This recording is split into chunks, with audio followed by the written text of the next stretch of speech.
0.00033 divided by 0.11. 0.00033നെ 0.11 കൊണ്ട് ഹരിക്കണം. ദശാംശ സംഖ്യകളുടെ ഹരണമാണ്. 0.00033 divided by 0.11. Decimal numbers divide ചെയ്യുമ്പോൾ നമ്മൾ അംശത്തിൽ എത്ര ഡെസിമൽ പ്ലേസ് ഉണ്ടെന്ന് നോക്കുക.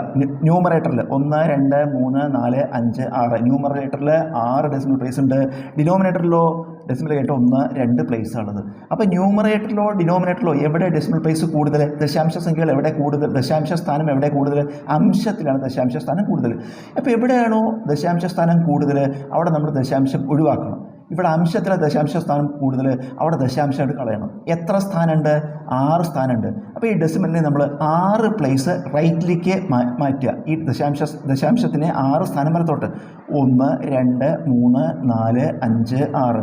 ഡെസിമൽ ഇവിടേക്ക് എത്തിയാൽ പിന്നെ ഡെസിമൽ ഇടേണ്ട ആവശ്യമില്ല. പിന്നെ നമ്പർ എത്ര? ഈ പൂജ്യങ്ങൾക്കൊന്നും വിലയില്ലാണ്ട് നമ്പർ എത്രയായി? അംശം എത്രയായി? 33.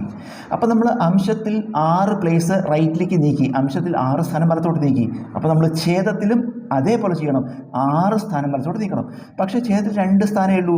6 സ്ഥാനം നീക്കണമെങ്കിൽ ഇവിടെ ഒരു 4 സ്ഥാനം കൂടി വേണം.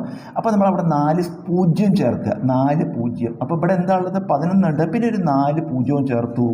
ഇനി ഡെസിമൽ 6 പ്ലേസുകൾ നീക്കുമ്പോൾ ഡെസിമൽ ഇവിടേക്ക് വരും. അപ്പോൾ ഡെസിമൽ ഇടണ്ട. അപ്പോൾ അംശം 33 ബൈ ഛേദം 11,000. ഇനി നമ്മളിതിനെ 11 കൊണ്ട് വെട്ടിച്ചുരുക്കാം. 11 കൊണ്ട് അംശത്തിൽ ചേർത്തി. അപ്പോൾ 3 11 33 ബൈ 1 11 11 പിന്നെ 4 0.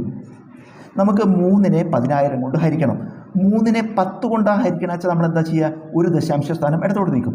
3നെ 100 കൊണ്ടാണ് ഹരിക്കണം വെച്ചാൽ എന്ത് ചെയ്യണം? 2 ദശാംശ സ്ഥാനം ഇടത്തോട്ട് നീക്കണം. അതുപോലെ 3നെ 10,000 കൊണ്ട് ഹരിക്കുമ്പോൾ എന്ത് ചെയ്യണം? 4 ദശാംശ സ്ഥാനം, അതായത് 4 പൂജ്യങ്ങൾ 4 സ്ഥാനം ഇടത്തോട്ട് നീക്കണം. അതിന് 3 എന്ന് എഴുതുമ്പോൾ അംശത്തിൽ ഇവിടെ ഒരു സ്ഥാനമേ ഉള്ളൂ. 4 സ്ഥാനം ഇടത്തോട്ട് നീക്കണമെങ്കിൽ ഇവിടെ എന്ത് ചെയ്യണം? 1 2 3 0 കൂടി ഇട്ട് അപ്പോൾ 4 സ്ഥാനമായി. ഇനി ഡെസിമൽ എവിടെ ഇടുക? ആൻസർ 0.0003.